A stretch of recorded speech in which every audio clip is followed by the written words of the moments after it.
वर अनावर दैत्य भेदक दशमुखांतक शिरच्छेदक ऋषि मुनी जन चित्त वेधक अमर भूषण उत्तमोत्तम भुवन पालक हारवोत्तम वीर विरांतक हावरोत्तम असुर अंतक हावरोत्तम बहुत पीडक दैत्य भंजन ऋषि मुनि जन योगी रंजन दुरित दानव दुष्ट भंजन अतुल कीर्तन व्यस्त व्यंजन जय जय मार्कंड जय जय कैवल्य धाम जय जय भरताग्रज जय जय सीतारमण जय जय सिंहासनाधीश्वर जय जय सुरराज विराजित पद नमस्ते नमस्ते नमस्ते नमः तुझा भिक्षको दातया रामचंद्रा सदा स्वस्थ चिंतित सेवा महींद्रा प्रजाधीश देशा पूर्ण द्यावे भव दैन्य वेशधारी करावे जय जय वीर समर्थ सद्गुरु समर्थ रामदास स्वामी महाराज की जय महारुद्र हनुमान की जय श्रेष्ठ गंगाधर स्वामी महाराज की जय सद्गुरु भगवान स्वामी महाराज की जय जय जय रघुवीर समर्थ। आता चौपदी म्हणूया। पूर्ण रामायण बोललेलं आहे त्याच्यात। तुम्ही म्हणताना लक्ष ठेवून म्हणा की संपूर्ण रामायण आहे पहिल्यापासून शेवटपर्यंत त्यांच्या राज्याभिषेकापर्यंत पहिले दशावतार आहे आणि पूर्ण रामायण आहे। हे जय जय राम आपण म्हणतो ना तेव्हा प्रत्येक शब्दाकडे लक्ष ठेवा म्हणजे तुम्हाला म्हणायला खूप मजा येईल की किती कमाल आहे समर्थांची की कसं रामायण गुंफलाय पूर्णपणे कारण समर्थांना राम खूप प्रिय होता रामाशिवाय त्यांना जगात काही दुसरं दिसत नव्हतं तर रामरायाची आळवणी त्यांनी कशा किती पद्धतीने वेगवेगळ्या केले ती आपल्याला ह्या उपासनेत पाहायला मिळते। या रामनामावलीमध्ये छान त्यांच्याकडे सगळ्या शब्दांकडे लक्ष ठेवा आधी दशावतार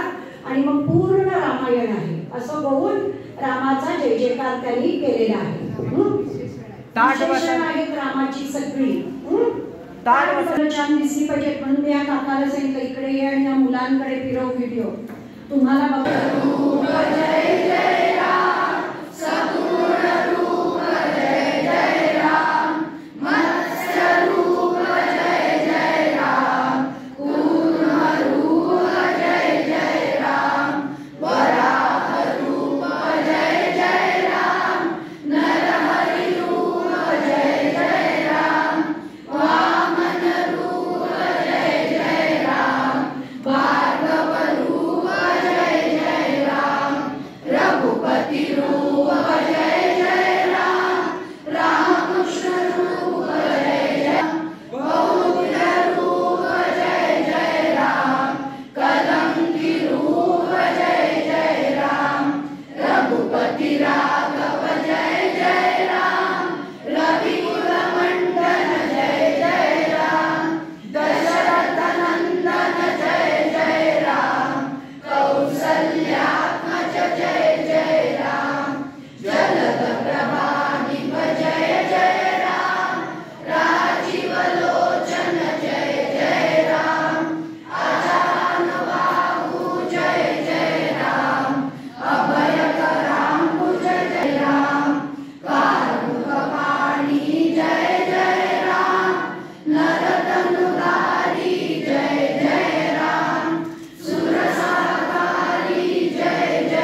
जय